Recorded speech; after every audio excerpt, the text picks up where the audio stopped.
Audrey. It's been a while since I've done a DIY, so I thought I would film the process for this macrame handbag that I felt inspired to make.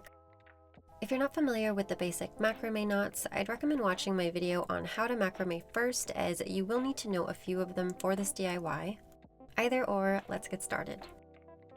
For materials, I tried out a bunch of different rope until I found one that I liked, and that ended up being jute cord. The color was exactly what I was looking for, and I also felt that at the end of it all, it was going to hold the shape the best. For the handles, you can use whatever you like, but I used these wooden letters I found at the craft store. This is the letter O. If you want to stain the handles a different color, you can, but I just left mine as is.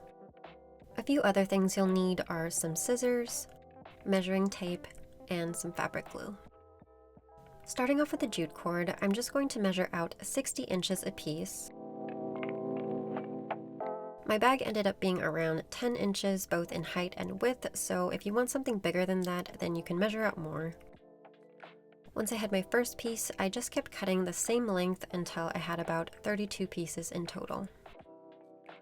After everything was cut, I used something heavy to keep one of my handles in place, and then I took one piece of jute cord, folded it in half, and tied a LARK'S head knot around the handle,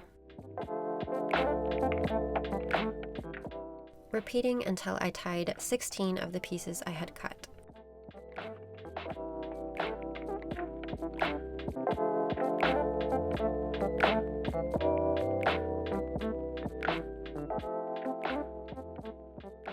Once this part is finished, it's just important to keep your pieces organized from here on out. That's just going to make this DIY a lot easier.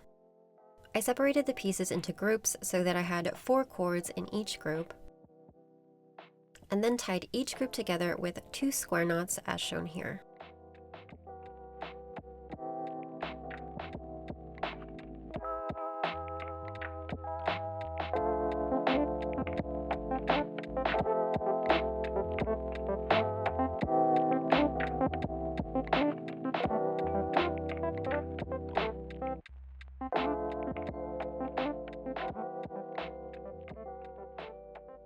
After the first row is done, separate the pieces again into 4s,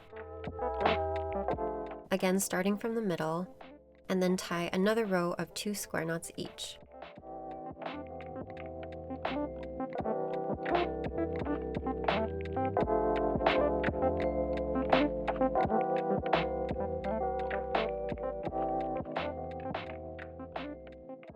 You should end up with 2 extra pieces on the sides.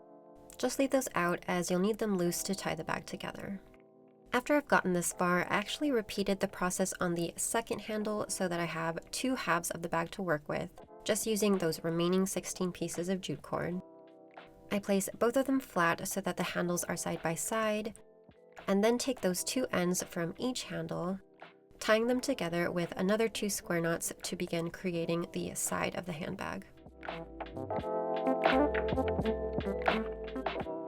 Continuing on, I kind of check on the alignment of the bag to make sure everything looks okay, and then rearrange the handles so they're side by side again before continuing on with the same square knot pattern from the middle outwards.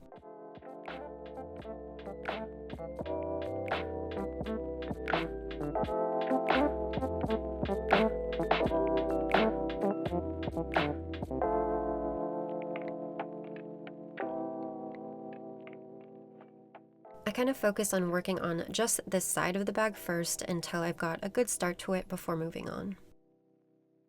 When the one side is finished and I feel comfortable that my knots are organized, I fold the bag in half with the handles together like so, and then close the 2 halves together with the same square knot pattern I followed on the opposite side. Once the bag is closed and the shape of the sides look identical to one another, I just continue on with the same square knots with the bag laying flat like this until I run out of cord on both sides, making sure that the pattern lines up on top of one another.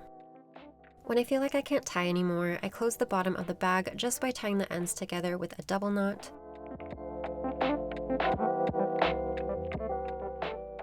and then trimming the excess.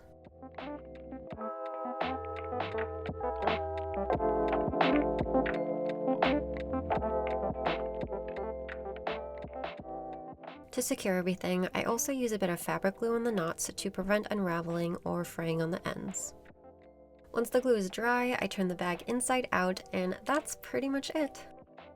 If you're more advanced, you can definitely add a lining to the inside of this. It'll probably last longer that way, but I actually liked it without it. You don't have to do this part, but I tied a scarf through one of the holes at the top just to give it a little more character. Totally optional though. I was able to fit my phone, keys, wallet, and my makeup bag without any problems. I hope you enjoyed watching this DIY and that you found it helpful if you decide you want to try it out. And I will see you in the next video. Bye!